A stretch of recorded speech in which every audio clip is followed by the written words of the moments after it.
নমস্কাৰ টাইমেটলৈ স্বাগতম সিডনী কাণ্ড সকলোৰে মনত আছে সিডনী কাণ্ডৰ হিৰো আহমেদ আল আহমেদক বিশ্ববাসীয়ে জনাইছে শুভেচ্ছা কিয়নো সিডনী কাণ্ডত 16 গৰাকী লোকৰ প্ৰাণ গৈছিল সন্ত্ৰাসবাদীয়ে ধাৰাসাৰ গুলীবৰ্ষণৰ পিছত 16 গৰাকী লোকৰ মৃত্যু হৈছিল আৰু তাৰ পিছতেই আহমেদ আল আহমেদে নিজৰ প্ৰাণৰ কথা নাভাবি নিজৰ জীৱনৰ কথা নাভাবি কেইবা গৰাকী লোকৰ প্ৰাণ বচাইছিল আৰু সন্ত্ৰাসবাদীৰ হাতৰ পৰা বন্দুক কাঢ়ি আনিছিল সেই গৰাকী আহমেদ আল আহমেদক সিডনী ক্ৰিকেট ষ্টেডিয়ামত শুভেচ্ছা জনোৱা হয় আৰু শুভেচ্ছা জনোৱাৰ কাৰণে তেওঁক নিমন্ত্ৰণ দিয়া হয় যেতিয়া তেওঁ নিমন্ত্ৰণ ৰক্ষা কৰি সিডনী ক্ৰিকেট ষ্টেডিয়ামত প্ৰৱেশ কৰিলে আৰু খেল পথাৰত প্ৰৱেশ কৰাৰ পিছতেই তেওঁ দেখিবলৈ পালে এক বিৰল দৃশ্য ষ্টেডিয়ামত থকা লাখ লাখ লোকে আহমেদ আল আহমেদক হাত চাপৰিৰে শুভেচ্ছা জনালে এই দৃশ্য দেখি আবেগিক হৈ পৰিল আহমেদ আল আহমেদ তেওঁ কেতিয়াও ভবা নাছিল যে তেওঁ কৰ্মৰ কাৰণে তেওঁৰ সাহসৰ কাৰণে এনে ধৰণৰ এক বঁটা পাব কিয়নো বিশ্বৰ সন্মুখত আহমেদ আল আহমেদ জিলিকি উঠিল সমগ্ৰ বিশ্বই আহমেদ আল আহমেদক শুভেচ্ছা জনালে সমান্তৰালকৈ অষ্ট্ৰেলিয়া আৰু ইংলেণ্ডৰ মাজত অনুষ্ঠিত হোৱা টেষ্ট ক্ৰিকেটৰ সময়তেই দুয়োটা দলৰ খেলুৱৈয়ে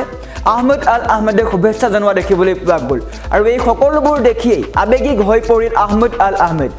আল আহমেদে নিজৰ আঘাতপ্ৰাপ্ত হাত লৈ উপস্থিত হৈছিল খেলপথাৰত আৰু খেলপথাৰত এনে দৃশ্য দেখি আবেগিক হৈ চকুলো টুকিলে আহমেদ আল আহমেদে আৰু তাৰ পিছতেই সমগ্ৰ বিশ্বজুৰি চৰ্চা হৈছে আহমেদ আল আহমেদ উদাহৰণ হৈ পৰিছে আহমেদ আল আহমেদ নিজৰ জীৱনৰ কথা নাভাবি কেইবা গৰাকী লোকৰ প্ৰাণ বচোৱা এই গৰাকী আহমেদ আল আহমেদক বিশ্ববাসীয়ে জনাইছে শুভেচ্ছা।